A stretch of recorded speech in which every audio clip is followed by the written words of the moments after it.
Bersatu sehatkan insan wisata menuju pariwisata maju. Coba nunjuk ondel-ondel aja. Baik, selamat pagi teman-teman. Senang saya hari ini bisa ngomong di sini. Kalau banyak yang bilang ngasih infotan ASPI nggak ada kegiatan, sekarang setiap bulan 2 kali kegiatan ya. Tapi yang daftar nggak ada. Kebalikan. Nggak apa-apa. Saya memberikan apresiasi yang setinggi-tingginya buat teman-teman anggota ASPI yang ataupun ada teman-teman di Jakarta. Karena satu, kita bingung kalau ke Jakarta siapa yang jualan Jakarta di sini. Pasti kalau mau jualan Jakarta pasti jualannya dari saya masih SD sampai sekarang saya udah tua, jualannya Taman Mini, Keongmas, Ancol, Monas. Kenapa kita nggak bisa seperti Pineng? Jakarta lebih maju loh daripada Pineng. Tapi setiap orang yang mau berobat, pemikirannya satu, ada Pineng. Berobat paling dekat ada Malaysia. Kita mencoba, ingin berencana, ini ada pilot project ya. Jadi saya pengen ke depan ada kerjasama antara Eka Hospital dan kita ataupun dengan lain nanti yang digagas oleh tim saya ya, pengurus yang saat ini khususnya THR. Dengan kedepannya kita bisa bekerja sama dengan industri pariwisata ya Bapak Ibu, nah bisa menjadikan Indonesia ini sebagai pusat atau wisata kesehatan gitu, seperti di luar negeri. Nah, Eko Hospital MT Haryono ini berlokasi di lokasi yang sangat strategis, kita ada di tengah kota. Ya Pak, terkait acara hari ini Pak, bisa dijelasin Pak? acara hari ini ada pilot projectnya ASPI DPD DKI Jakarta bekerjasama dengan Eka Hospital untuk melakukan edukasi kesehatan yang akan dipadukan dengan pariwisata di Jakarta khususnya. Nantinya bisa dikembangkan untuk daerah-daerah yang lainnya juga. Ada kemungkinan nggak selain dengan Eka Hospital itu mungkin pilot projectnya kerjasama dengan rumah sakit kan? Ada kemudian sangat ada 3 rumah sakit yang sedang negosiasi untuk mengadakan program-program seperti ini dan bisa berkolaborasi untuk paket wisata kesehatan Jakarta. Itu untuk pilot project pertama ini dengan Eka Hospital ini Pak? Betul, ini pilot project kita dan nggak pernah digadang dengan DPD sebelumnya. Kalau untuk Sebelumnya berarti udah dibuat paket wisatanya Pak? sedang kita rancang. Nanti rencananya seperti apa Pak?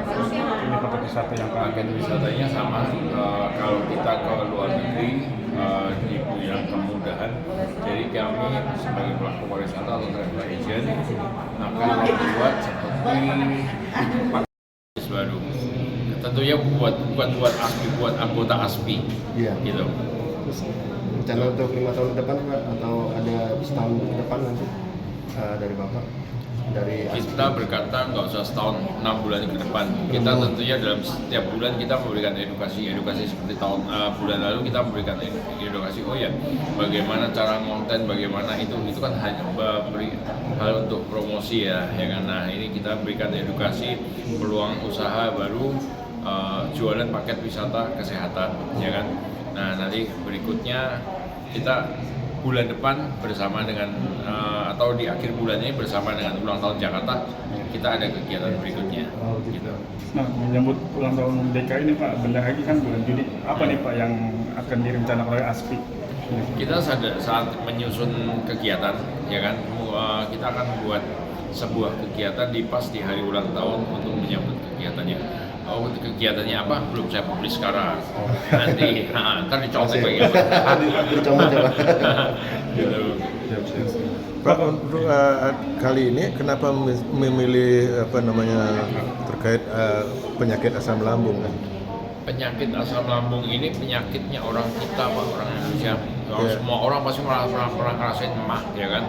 Jadi paling simpel, jadi bagaimana tujuan kita, bagaimana sewaktu kita melakukan perjalanan tahu-tahu oh ya kita emak atau kita punya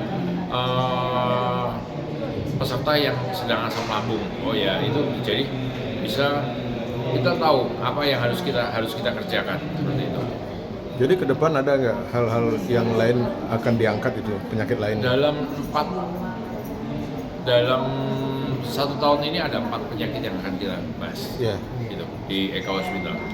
Itu ada osteoporosis, ada bagaimana cara menanggulangi jika terjadi emergensi seperti menanggulangi pingsan, menanggulangi hal-hal. Tentunya untuk mengedukasi jika kita membawa tour atau membawa perjalanan atau pasien kita sakit gitu. Pak, satu lagi Pak, harapan di ulang tahun DKI apa pada ASP Pak? Harapannya Iya. pariwisata DKI semakin maju bersama ASPI kita bisa. Oke. Cukup.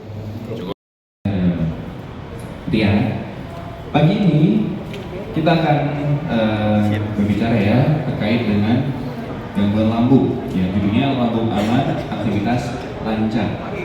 Mungkin Bapak Ibu ada yang punya penyakit lambung ke mah tadi ya? Ada nggak? Ada. Atau nggak mau ngaku nih ya?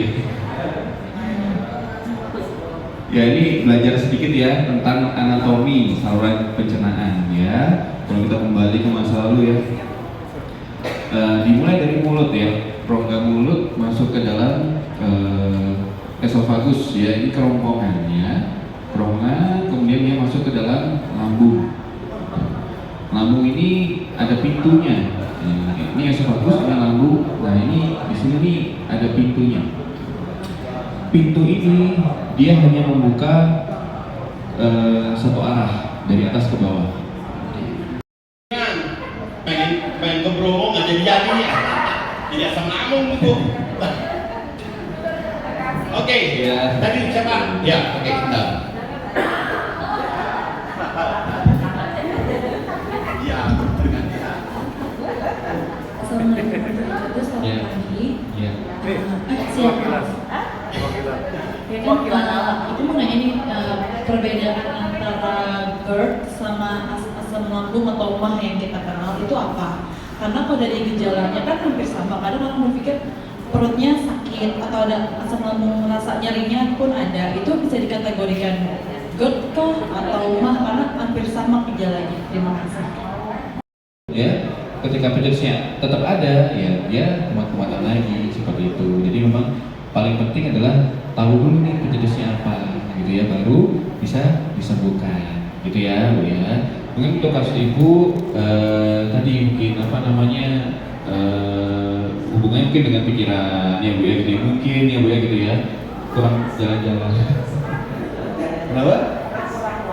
Iya, ya karena tadi stres itu berhubungan dengan produksi asam, terutama malam hari memang Bu. Gitu. Jadi malam itu hormon stres naik, ya Bu, asam naik, gitu. Jadi seringnya munculnya pada malam hari, gitu Bu. Yang Jadi indikasi GERD juga, meskipun dia tidak ada gejala klasik.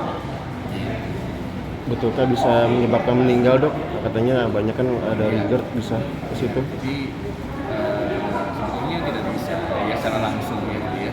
Jadi misalkan pasien-pasien yang punya gangguan darah itu kebanyakan ya mungkin membantu karena jantung ya itu yang karena mungkin stroke atau gangguan pernapasan ya. Dan kalau GERD ini dia memang komplikasinya macam-macam banyak, tapi dia tidak bisa menyebabkan kematian mendadak. Cuman mungkin mirip ya, kan GERD kan dada ya gitu ya, dadanya nggak nyaman jadi mirip dengan sakit jantung. Ya mungkin orang pikirnya itu GERD, ternyata itu gejala sakit jantung. Biasanya ada kasus, Dok, mereka tuh habis makan kenyang lah, terus langsung tiduran. Nah itu bisa penyebab ini. Betul. Tadi minimal 3 jam. 3 jam Setelah lah. makan itu baru boleh tidur. Ya. Kalau misalnya kita habis makan, kan makanan kan masih ada di lambung. Iya. Ketika dia tidur, nah itu potensi makanannya dia naik ke atas ya. Itu yang berpotensi tadi ya gejala GERD muncul setelah makan. Mengganggu pernapasan gitu ya? Bisa. Oke. Jadi kalau asam ini naik sampai ke atas atas, ya, Oke. dia bisa sedikit Oh. banyak itu ada yang masuk ke dalam saluran pernapasan. Jadi salah satunya bisa bikin gejala asma, ya. Jadi mengi, suara apa namanya ya, mengi ya, gitu ya. Itu bisa pencetusnya dari Baik dok, cukup pesan dokter buat masyarakat mengenai sakit GERD maupun MAH ini. ya sebetulnya banyak ya yang dikatakan ya, cuman mungkin tidak aware ya, karena gejalanya bisa tidak khas seperti itu. Jadi harus jaga makan yang baik ya, makan teratur, porsi kecil tapi sering, hindari makan-makan yang berlemak ya, hindari makan yang pedas, hindari makan asam ya, dan hindari stres ya. Meskipun ekonomi lagi susah ya, tetap